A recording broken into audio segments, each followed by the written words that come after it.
So today on our channel, we're talking pavers versus concrete. Let's get to it. So the first item we're going to talk about is design. And we've utilized both pavers and concrete based on the design palette. We used to build more of a modern farmhouse or even a rustic farmhouse, and typically we would find a Belgard concrete paver would do the trick. It was cost effective, it took a little bit more time to install than concrete, but it definitely helped with the overall charm and characteristic of the home. As we move more modern, we've decided to go with a concrete finish. Now, I will say that there's a lot of concrete finishes, similar to there's a lot of paver options out there, and we've opted to go with the standard coloration concrete, but go with an acid wash exposed aggregate fine finish that really stands out great with the minimalistic nature of the homes that we've been building more recently. Now, there's no wrong or right when it comes to which material would be utilized. However, I feel like in certain design palettes, it might make sense to go with a paver option over concrete or concrete over paver. But regardless, I don't feel like you should go with just a basic concrete pad that would be similarly found in slab work, as it really just is very plain Jane and doesn't provide additional benefits to the design. Now, when it comes to cost, there's gonna be a wide range between pavers and concrete. Now, you go with basic concrete finish, which is gonna be your most cost effective of all series, or you go with what we've been currently going with, which is our acid finish, which only adds $1 or $2 per square foot to the overall design palette and provides a ton of aesthetic. Now, when we did some modern designs a couple houses back in our Scandinavian ranches, we opted to go with a concrete finish for the front facades, but around the pool decking, we decided to go with a modern, large format paver. However, the cost was incrementally higher than one of the standards that we used to use, which was a basic concrete paver.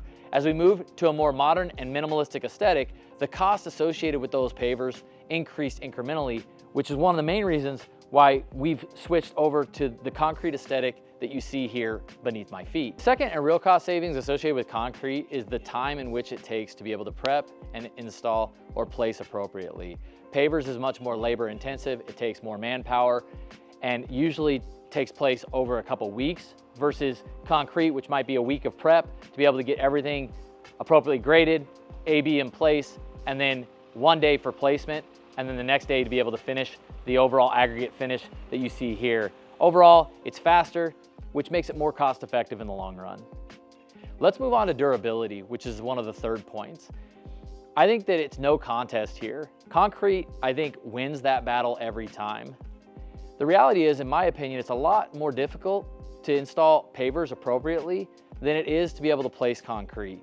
Now, some people might disagree with me, so you could always feel free to comment below, but at the end of the day, the durability of a good concrete that was installed properly is gonna be second to none. So while there might be some people that disagree on this comment, I'm sure that almost anyone that's seen a good paver installation knows that it's worth its weight in gold.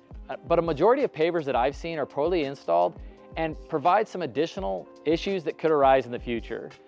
Whether that be erosion or settling that might occur in a large paver patio that creates dips and potential for puddling during the monsoon season or rainy season in the various locations that it might reside are obviously problematic.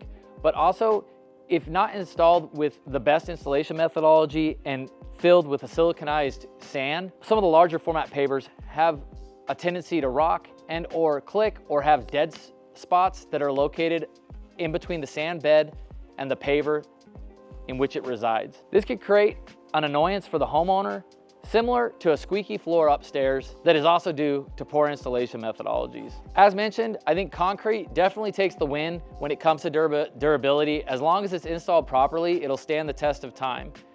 So when it comes to durability, I definitely think that concrete takes the win, but when installing concrete, cracking is inevitable. The only constant in concrete is that it will crack eventually, and that's why we put either a tool joint or a saw cut joint in to be able to help with this nuance that is kind of an annoyance when it comes to concrete.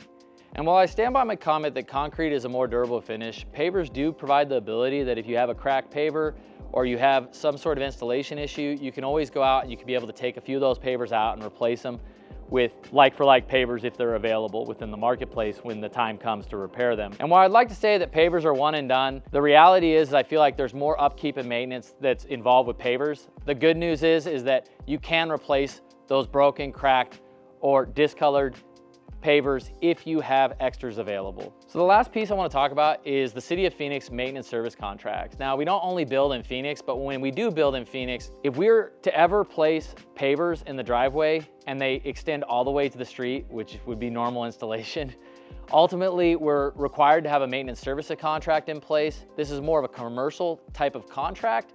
However, because pavers have become such the norm in residential building, it requires you to sign a contract stating that if the PUE, the public utility easement, ever needs to be accessed, that they have the right to rip up those pavers to be able to install future utilities, fix any of the existing utilities, and that they're not required to replace the pavers as they were found during that repair or installation of said utility. Overall, this is a minor annoyance. It provides an additional piece that we have to take care of during permitting, and it also forces us as a general contractor to have an AK or C license to be able to do this work because it's actually working in the right-of-way of the property.